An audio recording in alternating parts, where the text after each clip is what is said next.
Welcome to Creative on Purpose, a show about making a better living and a bigger impact by defining, developing, and delivering the difference only you can make in the next chapter of your life.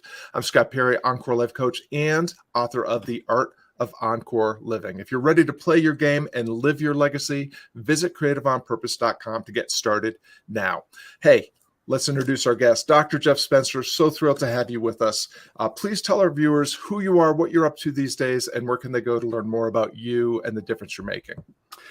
Well, I'm Dr. Jeff Spencer, and what excites me, anything that has to do with teasing out all of the assets that a person has to become their own champion in life, to live a life of passion and purpose, productivity, and also prosperity. Just count me in. The best way to kind of get a peek beyond the veil at what I'm doing is to go to www.drjeffspencer.com. Yeah. So thrilled to have you on. The first question is always around kind of origin story, like how did you come to be doing what you're doing? And usually I assert that my guests didn't wake up at the age of 9 thinking, hey, you know what I want to be when I grow up? I want to be a coach that helps people achieve their potential and deliver on their promise. But I have a sense that your origin story might actually defy that assertion. So I'd love to hear about how you came to be doing what you're doing. I was just a really physical little kid. It's like I loved throwing balls.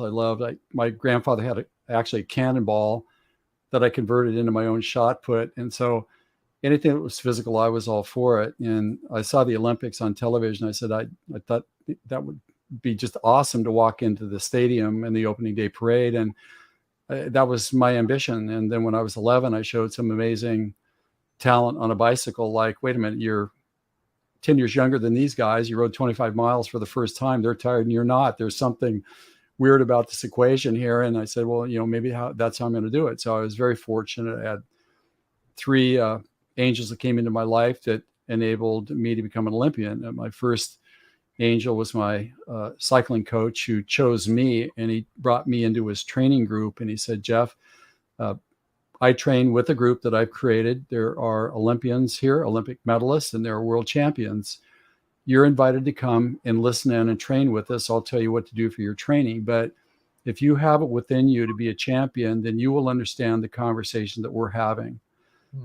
And he said, I can't put anything into you. If it's not there to begin with, then there's not much more that I can do. But I was able to absorb the conversations. I was a kid that was compliant with direction. And 10 years later, I did become an Olympic cyclist. So I owe everything to him, because what he did, he taught me how to win. He said that will and talent are important, but it's not everything. Winning is a learned skill, and I'm going to teach you how to win. And he taught me the skill really well. I had a couple of other angels in the process.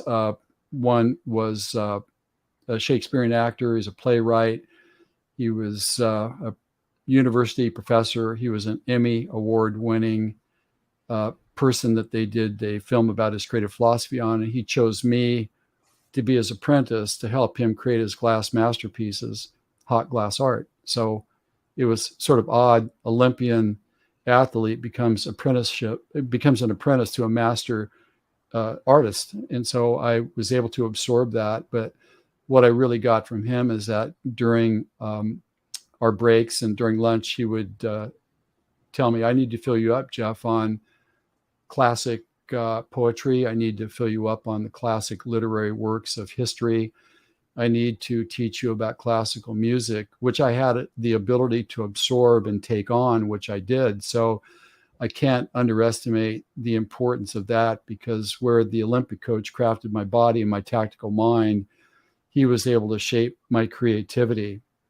And then the third angel I had was a concentration camp survivor in World War II that did not have a venomous bone in his body. This was the most resolved person I've ever met my entire life. And he taught me the etiquette of being gracious and being an appreciative human being. So that was the humanity side of it. So those 3 things together gave me a very unique perspective on the world itself. And then I did get my master's degree in sports science. And with the combination of all that, I was able to look at life in a comprehensive way and be able to craft how a person gets from point A to point B to perform at their full potential, to manifest their best work, to live a life of value and contribution. So that's kind of the genesis of how all this came together. Oh, that's incredible. One of the things I'm hearing in that story is, when the student is ready, the teacher appears, and it sounds like you had some teachers appear in your life right on time, just when you were ready. And there's also this kind of thread of an interdisciplinary approach. Like, you didn't just train on your bike and train your muscles, and not just train your mindset, for will and skill on the bicycle, but you had these other influences as well. And one of the things that's always really struck me when I've heard you speak, and this is our first time connecting, in the same place at the same time, but that quiet leadership, you have this quiet leadership about you that really resonates with me. And I know it resonates with a lot of other folks that are in the Guardian Academy, the Wolf Den, and other places where you show up.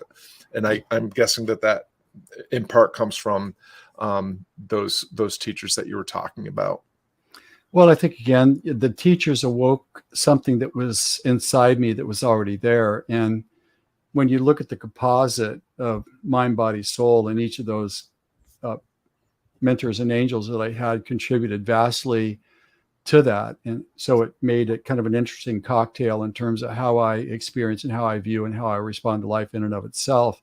And a key thing about this is that even though I was and have been excellent in 5 or 6 different disciplines, that was not a dilution of my capacity. It actually was an enhancer to everything that I could do, that I ended up doing, because if you get better at any one thing, you get better at everything. It's a matter of finding the areas that are in alignment with what our skills and abilities really are, and crafting the capacity to manifest outcomes from that. And when it comes from that composite, then the unthinkable becomes like possible. So again, human mindset, our natural tendency would be to think, well, if you put all your time and effort into one thing, you'd be better. But I found that that's not necessarily true. And so once that myth was exploded for me, then it became possible to increase the reach of what I was capable of achieving in life itself. And I always felt an honor and a privilege to be gifted with insights and called into service to do certain things, whether it be to craft and grow my art ability to show in the best galleries in the world. Most importantly was to be the father of an adopted daughter that we adopted at 10, which is the most important achievement I've ever done. I can only say that to explore everything with the idea of building a life that's in alignment with what our natural aptitudes and abilities are creates the greatest opportunity to live a life of value and contribution. I love that. So I love the framing that these teachers help bring forth what was already inside you. And it reminds me of that quote from the Gospel of Thomas: if you bring forth what is within you, it will save you. If you don't bring forth what is within you, it will destroy you. And, so often, we need those teachers to help draw our greatness out of us. But I'm also, you actually use this word calling, what you were called to do. And so my work is very much informed by 2 books that I was exposed to in the 7th grade: the Bhagavad Gita, which is a text all about vocation and the pursuit of Dharma, or the embrace of Dharma, your soul's true calling, your sacred duty, your purpose, whatever you want to call it. And then Stoic philosophy. And I'm just curious, which gives you sort of an operating system for how you can be in the world and still remain true to yourself and your gifts, and make meaningful, important contributions to the people that you care about, by kind of cultivating your own sense of character, equanimity, and all those kind of things. And so when I'm just wondering how, if you would articulate a little bit more that idea that you were called to do these things, and how did you, at various times hear and heed these, what sounds like various callings: artist, biker, teacher, academic, it sounds like at one point. So I'd just love to hear how did you how were you able to show up fully for yourself and step into your calling? Probably the most vivid description I could give you is that in the art glass sculpture that I was sharing earlier, that I became extraordinarily proficient at, I was studying and being the apprentice to the master there, is that I realized quickly that in the course of creating a sculpture, you had an idea what you thought it might look like at the end. A lot of people spend a lot of time doing studies and then they just duplicate the study in the medium of their choice, which is really kind of like a technical exercise without a lot of creativity. But I realized that when you're pursuing something with a general idea, which is a projection of what you believe is possible, and it's your reality at that time, and that 90% of what you think is going to happen in life never does, and usually the reality where courses and trajectory are adjusted when the idea meets reality, when you follow that, then I was able to create sculptures that were extraordinarily different than what I could have come up with on the better side by a factor of about 1,000,000, because I wasn't trying to bend my perceived reality to what I wanted it to be, but I was in receivership to be able to follow a path that was being suggested to me as the piece was being created. And to do that, it takes a lot less energy than to try to stick rigidly to a path that's then become obsolete. So I learned really early that when someone asked me about this recently, well, how do you pursue your dreams? Which ones do you pursue? I said, I don't pursue dreams. It's like I answer the calling. And what? I said, in the privacy of my own experience, while I'm going on about my daily activities, I have a certain conscious awareness, and I kind of invite into my conscious awareness potential ideas that are worth considering. And that open invitation usually presents some options in front of me that there's a gravity with. I feel like a natural resonance with, that I always look at as a potential something that I should be pursuing. And I've always found that when there's a certain response to something that shows up as a possibility, it's absolutely 100% clear to me that this is the thing that I should be doing next. And it doesn't mean that I'm not being responsible for my own choices, because I am. It's just another way of doing it that I found to be much more efficient, and much more, it carries a level of spontaneity. It's a real life living process. It's based upon possibility, rather than fear of loss or fear of not being able to keep up or so on and so forth. So don't ask me why, but that's something that I saw very early in my life, and that it has never let me down. And it's too late now to go back and change things. And at my age, nothing's going to change anyhow. So that's how I concluded that. And I would like to say a couple other things about this, is that, to stand in receivership is one thing, to get ideas, and then you kind of select from that the ones that carry the most gravity. Then you can play soft offense against them, where you kind of test them out a little bit, and there will be a natural resistance in some circumstances, which means yellow light, don't go down that road, caution, take a look around first.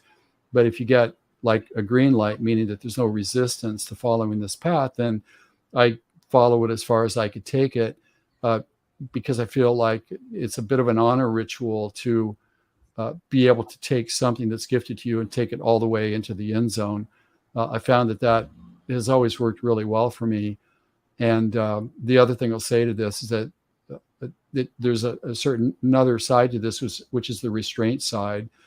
There is a force within it, our human nature, that's survival based, it's fear based, and it is very cautious about doing anything. It is very uncertain about our ability to execute certain things, to get done, which creates a level of preoccupation or apprehension, so that we maybe fear doing certain things, considering what the implications may be if we don't complete something, how we're looked at, so on and so forth. And I found that you have to show restraint deliberately against that survival part of ourself that tries to play it too safely. And when you stay in receivership, to be gifted with the concept of direction, you have the ability to restrain yourself from drinking the Kool-Aid of not giving it an appropriate try, or being too restrictive. But then thirdly, developing the readiness, meaning the skills, the capacity to do the technical things that are necessary to achieve the outcome, then that to me is a repeat. That is a formula for continuous, repeatable ability to manifest the potentials that we see are possible. That's really resonating really strongly. I just put together a 3-step process for the folks that I'm working with who are trying to figure out what they want to be when they grow up without growing up too much. So, God forbid. yeah. So, and I know that the second one is restraint. And I took that directly from something I heard you say, because that really resonated. But, and I use the word receptivity, being open to possibility, and great word. That there's potential, great word, that you have, we're also much more limitless than we give ourselves credit for. So receptivity, what are all the options? Restraint, which ones am I saying no to? Which one am I going to say yes to? And then building that resilience so that you can, because it's going to require work. It's going to require doing some things that probably won't work. And you need to have that, resilience, which I hear you calling readiness, to continue your way forward. The thing that you're also touching on, something that I'm just curious about your take on this, because it's something I've been thinking about a lot. I've been, looking at, I also have heard and heeded the call of vocation in several different domains over the course of my life. And one of the things that I think about that's tied to my interest in Stoic philosophy is this idea of destiny. And it's not this idea that I was preordained to live the life that I've lived, or to do the thing that I'm doing, or do the next thing that I'm going to do, as much as it is kind of, and you were speaking to this idea of being present and aware and connected to the moment that you're in, so that you can allow your life to happen through you, instead of being in that victim mindset or human mindset where your life feels like it's happening to you, and that you become kind of an agent of your destiny. And I'm just curious if you have any thoughts about, like, do you feel like you're living that you're living into your destiny, or do you think that you're much more in control of navigating your journey, entirely through your intellect, your will, and all those things? Well, it's complicated, quite honestly. The Spencer's law is that if there's more than 0 people in a room at any one time, it's trouble. So all those synonyms are kind of messy to kind of work our way through. But to say this is that certainly if we are able to hold a space of, again, awareness about where the gravity is, and if it's the right gravity where we're really called to something, there's a natural resonance and affinity to it. That's different than, the impulse to eat a chocolate cake. I mean, they're two different things there. And, as I said, I'm fearless about going after those things where the gravity is there, because I know the source is pure. I'm not, and I've never done anything to showcase myself, build a monument to myself. I've never done anything to show someone that says I can't do it, show them that I can. I think those are not reasons to do anything, personally. And so with the destiny side of it, I feel like if we can walk off the field knowing that there's nothing more that could have been done, because we did our job as a human, developing the skills, showing up on time, demonstrating the ability to appropriately address fear, make decisions out of what we stand to gain, not what we stand to lose.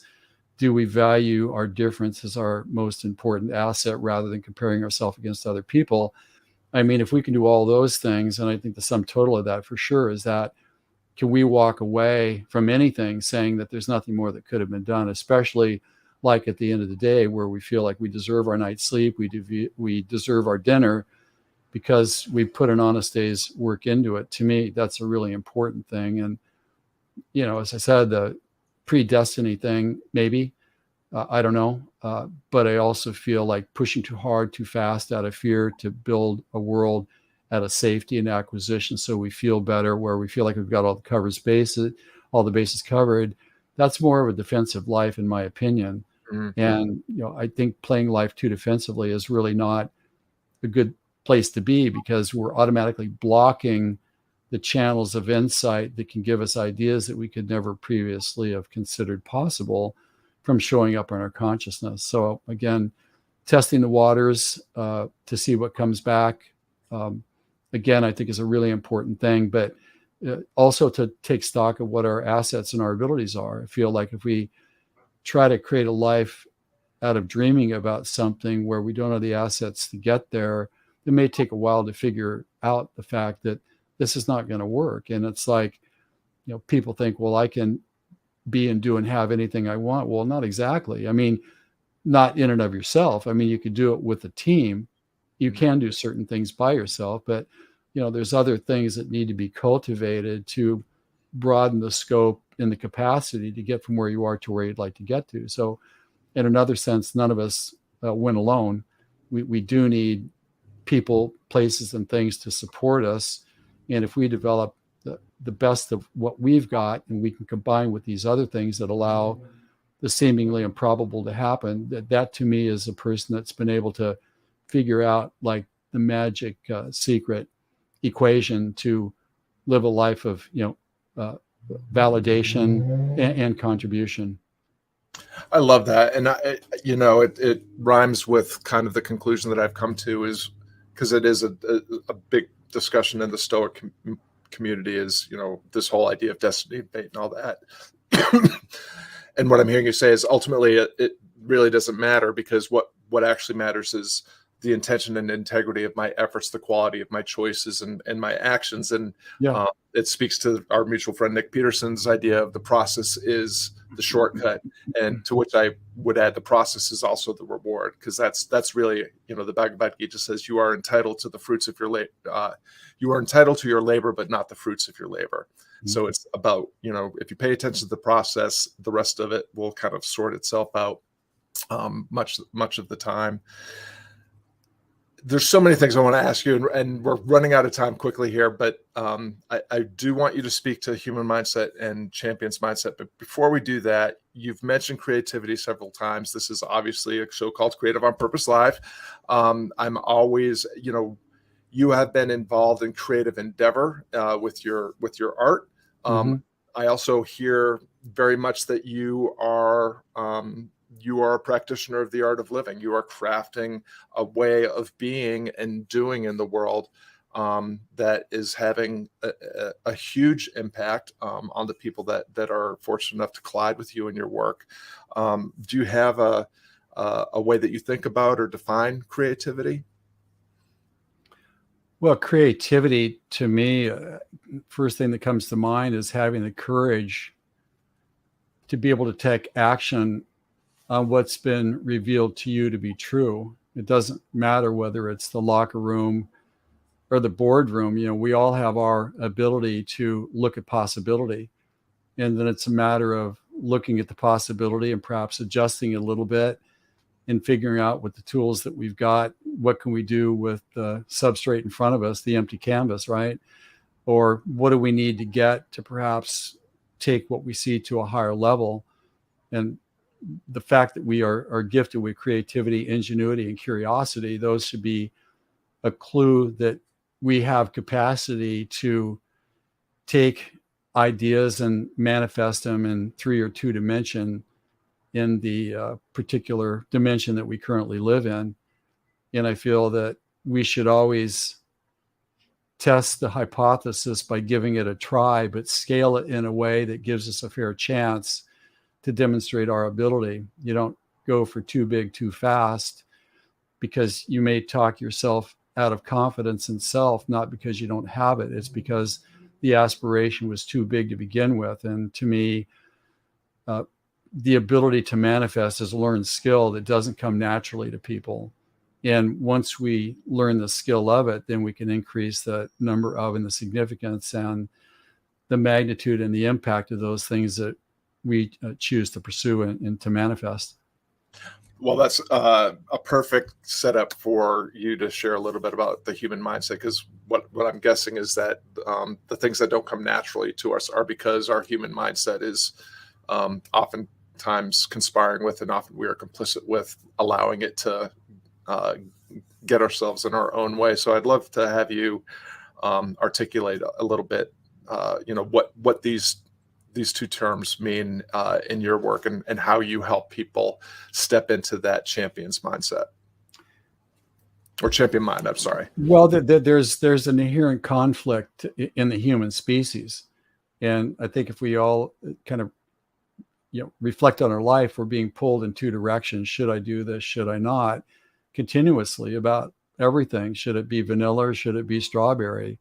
Do we paint it pink or green? I mean, there's always this conflict between two different ways of looking at things. There's this ongoing ambiguity that we experience as part of us being part of the human species. And the way that I see it is that there's a biology at work here. This is hardwired into us. It's not put into us, it's hardwired into us. In that we do have two mentalities that are competing with each other for control over our decision making.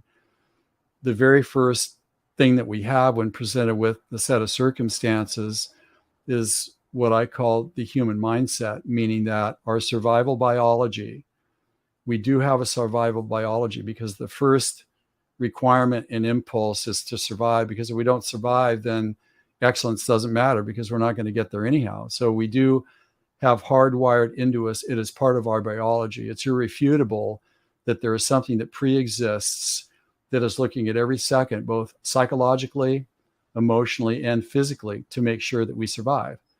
And the way that it works is that, fear is a great motivator, like get the heck out of there or prepare yourself for mortal combat. That's the option that first arises with every second that we've got. As a matter of fact, it's faster than we can think. Why do you say that, Jeff? Well, have you ever said anything to anybody that you felt you were being verbally assaulted by and you thought it was going to be awesome? Well, how did that turn out when you said what you thought would be awesome? Usually doesn't work out very well. Well, why? Well, because it's a survival response to something. And so therefore, whether it's physical or psychological survival, it's great. It's our friend. We need that in critical situations. Otherwise, if we don't survive, then nothing else matters. But it's not a recipe that could take us to a life of contribution and significance, because it's not designed towards that. It doesn't care about gold medals. It doesn't care about your life, only survival. But I've never met a person that could wait to get up and fail. I've never seen it. Okay, well, then why would that be? Well, maybe we have a drive that's equally as strong, if not more strong, but nobody talks about it, that's hardwired into us to make a contribution, to make a difference. And if we look in the dictionary, what it says about human instinct, those things that are also hardwired, well, yeah, procreate, I get it. Food, shelter, yeah, of course. Well, there's this other one called seeking. Oh, what do you mean? That's an odd one. Well, if we're hardwired to seek, what does that mean? It means we're obviously seeking something that's beyond just survival. Well, what might that be? Well, maybe it's a contribution to be able to create something of significance that's in alignment with what our abilities are, that serve as a representation of why we're here on this planet, which I think part of that is true, because we're here to be a manifestor. If we're here to be a seeker and a creator, well, we can't discount that as a possibility, but it has its own set of rules where the human mindset is about survival. The champion's mind, why do I say mind? Because human mindset, it's a rigid state of things that are hardwired and fixed that we can't really do much about. And the champion's mind meaning that it's an entity that has the ability to observe, collate, store, edit, route, interpret, and transmit consciously and thoughtfully. That's very different than a high-speed reflex. That's why I call it mind, not mindset. Mindset is rigid. This is flexible. This is living, breathing. This can adjust to context. And so we have this war 24 hours a day for living a life of excellence that doesn't get first dibs, but it can override our human mindset, the impulse to play it safe and be in combat mode where we're in survival all the time.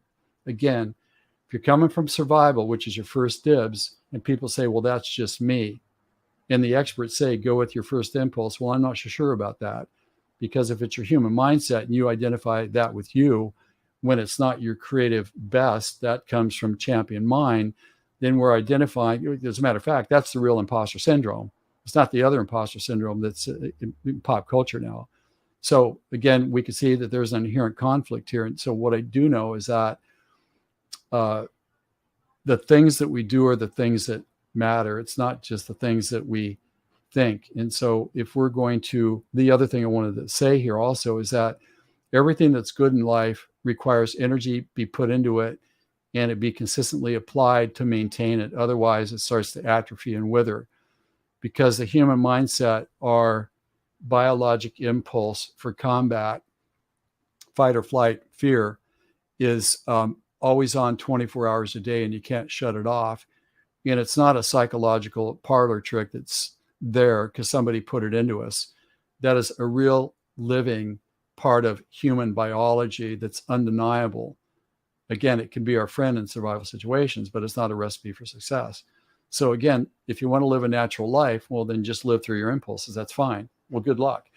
If you want to live a life of contribution, significance, where you're leaving a high impact legacy, well, that's not going to get you there. That's where the champion's mind that can override the human mindset, when the right things that history has told us to be true are applied as the kind of rules of engagement, then it becomes possible to live a life of, again, I said this before, passion, purpose, what else did I say? Productivity, and also prosperity.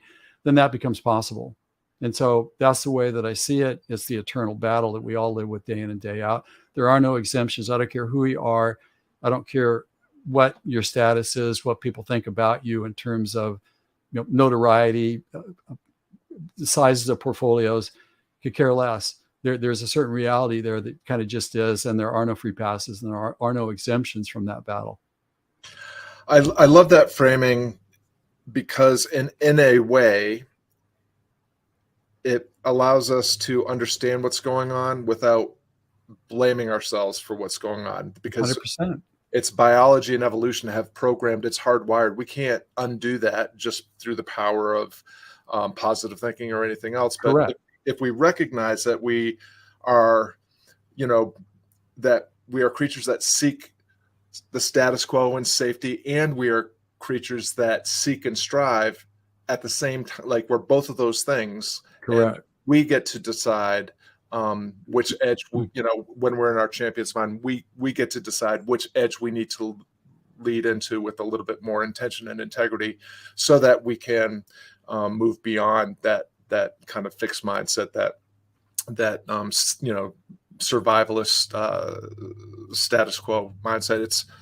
Your work is absolutely brilliant. I love it. The last question is always, and you've delivered plenty of these already, but this is a broadcast for folks that are contemplating their next chapter. They maybe have woken up to the fact that they've been playing it a little bit safe, playing a lot of defense. Maybe they want to start thinking about how they could play a little bit of soft offense and to step into their potential, maybe step into a little bit more sense of prosperity, purpose, and passion, to use your words. If there was just one, it can be a quote, an exercise, a tip that you would share with someone that is ready to take a slightly bolder step into their potential and possibility in their lives, what would you share with them? Well, first off, a major tenet in the champion space is that you don't step onto the field until you're ready. And I think a lot of people prematurely step onto the field fearing that if they don't take a step now, that the universe will feel like it's not being honored because we're taking too much time. We need to have more faith in the universe to fill in all the gaps. Nobody that plays a big game ever looks at it like that. They make sure they check off all the boxes enough. I didn't say to be perfect. I said enough to know that they're ready to step onto the field. People also are sometimes premature because they feel like, if I don't step onto the field right now, somebody's going to jump and butt in front of me and get first dibs at an idea that I've got. That's a fear-based decision that will backfire. It can't possibly get us to where we want to get to.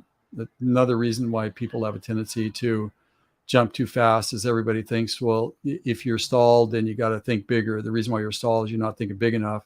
I think you're going just exactly the opposite direction. I think we need to learn the model and be confident in our capacity, because scaling is you're just doing the same thing, but at a different magnitude that you've acclimatized yourself to basically over time. So I would just say, take your time, man, and make sure that you've got a model that you can follow that allows you to be able to progressively give yourself a chance to develop and learn the skill. Because if we don't, and we lose confidence in ourselves prematurely because it was too much too fast, then it's easy to get gun shy and talk ourselves into a much smaller game. Absolutely brilliant. I love that that idea that we are sufficient as we strive. We can be both of these things all the time. Yeah. Really, really profound. I want to thank everyone for tuning in. Dr. Jeff and I really appreciate your time and attention. Welcome. We hope today's broadcast motivates you to take a bolder step into possibility, to keep going with defining, developing, and delivering the difference only you can make. Visit creativeonpurpose.com. If you're watching on social media or YouTube, please leave a comment, share a question, share your biggest takeaway from this conversation. If you're listening as a podcast, please leave us a 5-star review. It really helps more of the right people connect with and be transformed by the content that we're sharing here. And now, please take the insight and inspiration from this today's conversation and play your game all in and full out. Dr. Jeff Spencer, what a delight and a privilege to speak with you today. Thank you.